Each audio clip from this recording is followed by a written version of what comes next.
Another thing that Apple continues to feel is the effects of the supply chain, and it looks like iPhone 14 suppliers are experiencing some shortages. This is according to analyst Ming-Chi Kuo.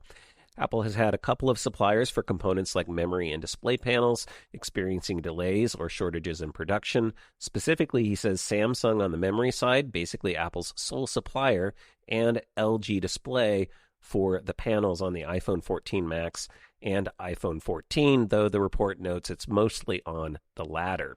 Now, the good news is that according to Kuo, this should all have a minimal impact on Apple's supply chain, as the diversity of Apple's supply chain allows them to kind of shift to other vendors to be able to kind of cover the gaps and any of the shortages.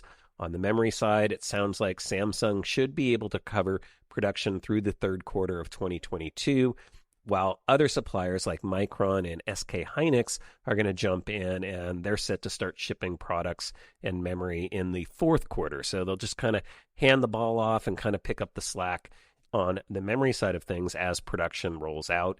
And just on the display side, Samsung and BOE should be able to step in and help out with the displays. So this really shows one of the reasons we've commented on and seen Apple really diversify their supply chain over the years and not become so dependent on a single component supplier. They really don't like to do that, although sometimes they're forced into that position, as we've discussed. But here is a great example of how they can adapt and sort of deal with some of the ongoing issues that we've seen in the supply chain. So we're still expecting, iPhone supplies to be a little bit constrained, but should be okay moving in to the fall if you're looking to get a new iPhone 14.